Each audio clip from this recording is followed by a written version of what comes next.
Hi, I'm Kirti. I'm a first-year PhD student from the Delft University of Technology, and today I'm very excited to present my work that I started during my master's and that I continued during the first months of my PhD.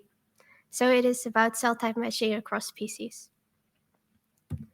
So first, I want to explain a bit why matching cell types across species is important. So as you all know, we do a lot of experiments on mice instead of humans because of various ethical or economical reasons. But by doing this, we also assume that we can translate all of the experimental results from mice to humans. So an example of such a drug are SSRIs. So SSRIs work by targeting the serotonin receptors. So if we want the drugs to work exactly the same way in humans and in mice, then also the serotonin receptors have to work the same way in both species. But actually it is shown that that is not necessarily the case. So what they showed was here the gene expression of different serotonin receptors.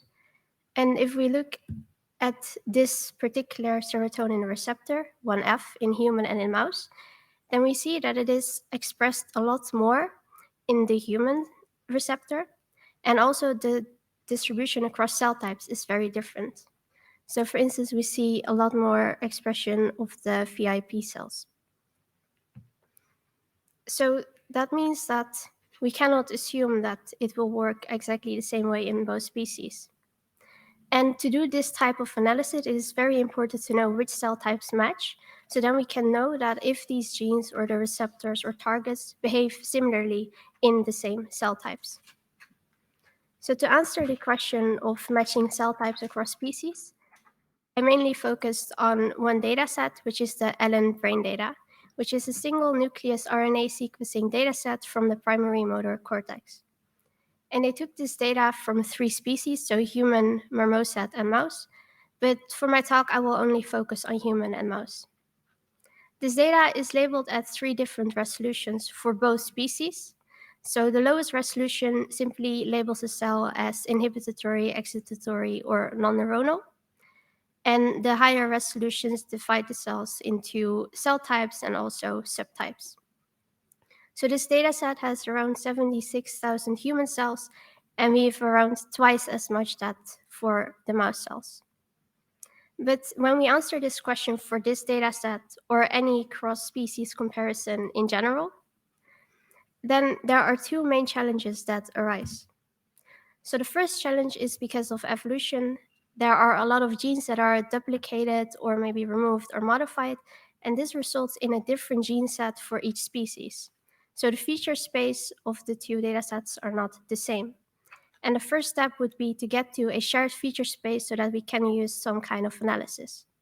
So the current or standard solution right now is to first use BLAST to do a sequence alignment between the genes of both species, and after that to use a one-to-one orthologous gene selection. But the downside of this is that BLAST assumes that each position in the sequence, so each amino acid or nucleotide, is equally important. But we know that this is not biologically the case. And also by doing a one-to-one orthologous gene selection, we discard a lot of the information, so all of the many-to-many genes. So this solution is not ideal. But what if we assume that we have that perfect one-to-one orthologous gene selection between the 2 species? Well, then we are still left with the second challenge, which is that the 2 species are not the same, so we will still have to deal with batch effects. And the current methods to deal with batch effects is, for instance, to use surrogate CCA or to use SCVI. So on this dataset, I tried to use surrogate CCA, which results in the following UMAT plots. And on the left, I colored it by the species. So the species themselves are not really integrated, but also if we zoom into the cell types, they are not very aligned.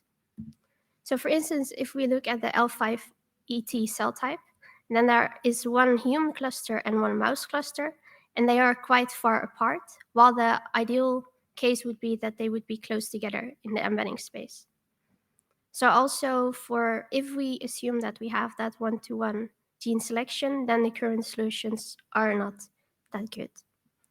So to solve these two challenges, I came up with tactics, which stands for transfer and align cell types in cross species. And tactics consist of 3 steps to tackle these challenges. So the first step is the gene matching, which tries to take into account the one-to-one homologous genes, but also the many-to-many. The second step is to use these gene matches to arrive to a common feature space that should be aligned in both species.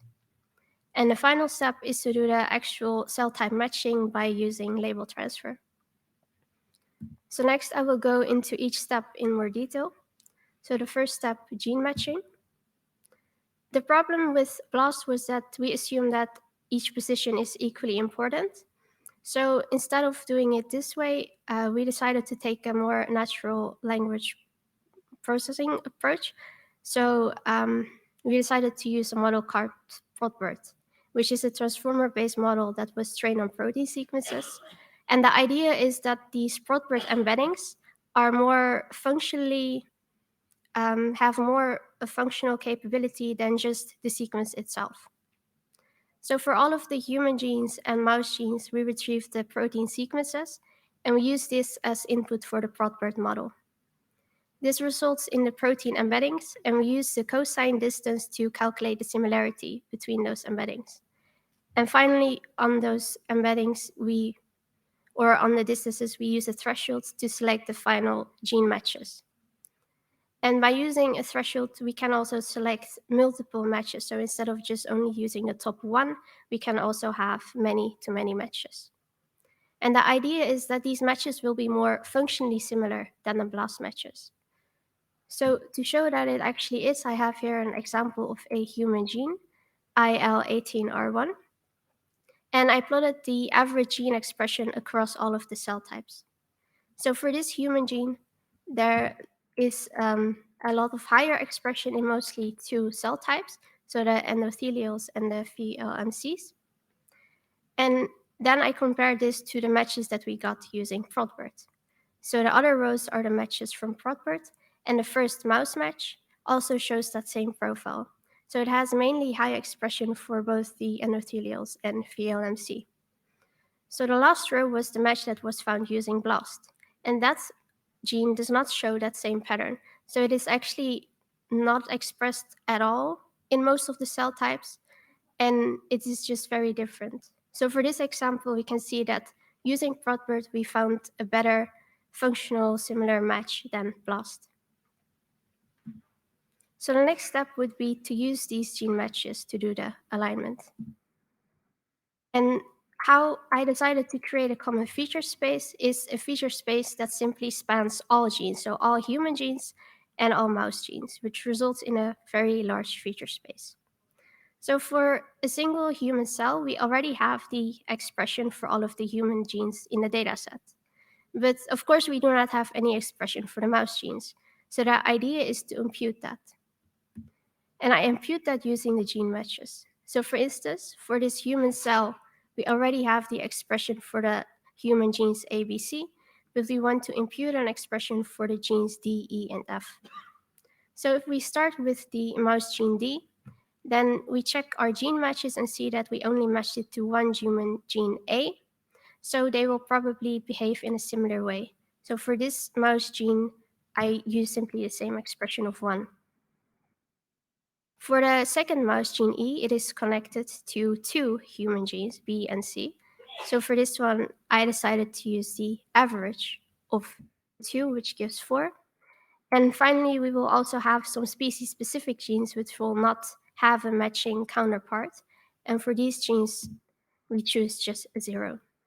So we can repeat this process for every human cell and for every mouse cell to get to these very large 2 matrices. They span the same feature space, but just because they have so many features, it's not very computationally efficient. So the next step is to create embeddings. And I did that using 2 linear layers. And they create embeddings containing only around 16 features. And the idea is that this embedding space only retains the important information of both species, so that it also should remove some of the batch effects. And in order to ensure that it does really contain only the cell type properties, we train two classifiers. The first classifier is the human classifier, which is trained only on the human cells and predicts a human cell type. The second classifier, the mouse classifier, is trained in a similar way. And during the training process, both classifiers and the embedding weights are updated using a cross-entropy loss. So finally, we should have two classifiers that learned the cell type properties, and also an embedding space that should contain all of the aligned features. So the last step is to do the label transfer. And this step is quite simple. So during training, we only train the classifier on the similar species cells. But the final step is to simply swap the two classifiers so that for every human cell, we can have a mouse cell type, and that for every mouse cell, we can have a predicted human cell type. And then we can compare the predictions to the true or original label to see which cell types match. But before I go to the results of that, I first want to show the results of the embedding space itself. So these are the results from the embedding space, and I created a UMAP. And on the left, I have colored it by simply the species. And still, we do not see a very integrated picture between human and mouse. But then if we zoom into the cell types, we see that the cell types themselves are now aligned. So for instance, the oligodendrocytes has two very separate clusters still, so one human and one mouse. But still, the two clusters are closest to each other than to any of the other clusters or cell types.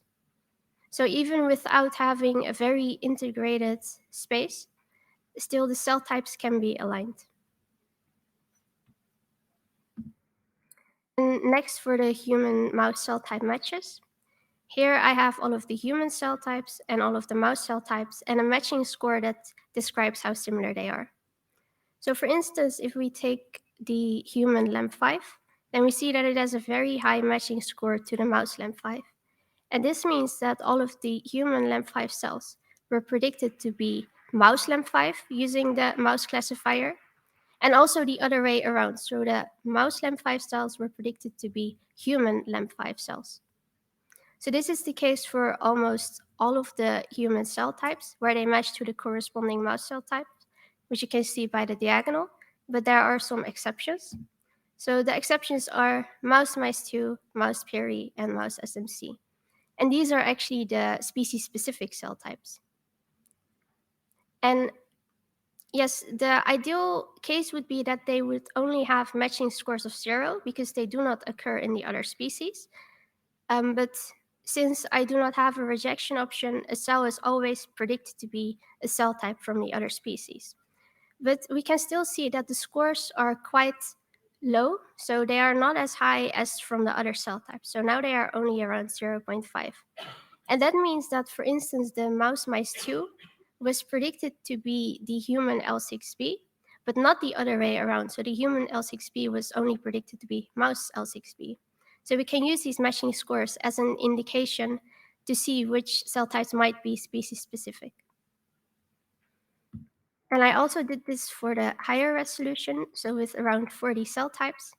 And I compared this to the results from using Seurat label transfer. So on the left, I have the results from tactics.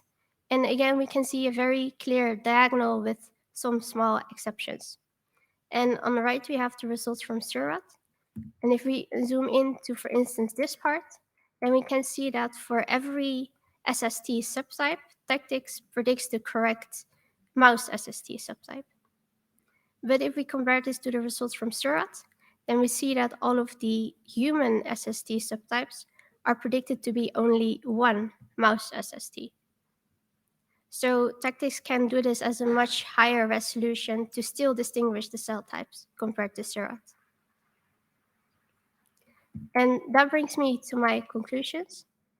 So first, I showed that Broadbird is a viable alternative to BLAST, or more in general, that we can use NLP models to do the gene matching instead of just looking at the direct sequence similarity.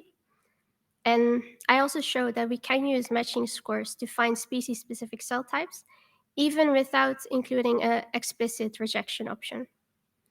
And finally, I showed that tactics can outperform Seurat at a higher resolution. And in my paper, I also have some other results. So I also compared it to another more complicated method called SAMAP, and also performed that at the higher resolution. And instead of also only looking at the human and mouse, I also compared it to human marmoset and the mouse marmoset. And it also works for these two comparisons. And what is interesting, or maybe to be expected, is that the human marmoset comparison works a lot better than the human mouse, which makes sense because the two species are more similar. But what I wanted to say is that it also works for other species rather than just human and mouse. And with that, I would like to thank my supervisors, Ahmed, Marcel, and Lika, for supervising me during this project, also the rest of the Delft Bioinformatics Lab, and finally, thank you all for listening.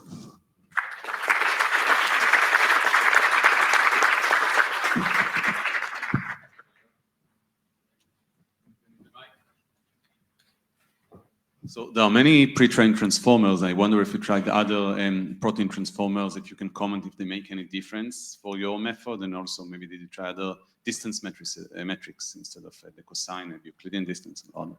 I did not really try other protein transformers, but well, I looked a bit into it. So there are larger models, and the larger models work a bit better with the gene matching so that we get better matches. But also by using larger models, you add a lot of overhead, of course, because it takes more time to compute everything. About the distance metrics, yes, I did look into other metrics such as the Euclidean distance. And with that, I found out that the cosine distance just works the best. Thank you very much. I see a wonderful opportunity to disentangle many-to-many relationships of genes. So I was wondering whether you've looked into maybe the promoter regions of some of the genes where you see that they are more highly related concerning their expression than based on pure sequence similarity, to see where this evolutionary relationship actually really comes from. No, I did not look into that, but yeah, it is very interesting to also try to investigate why some genes might be more similar than others. Also, if the sequence itself might be more similar, why is functional similarity then more different? And yes, it could be very interesting to also include other components such as the promoters. So thank you.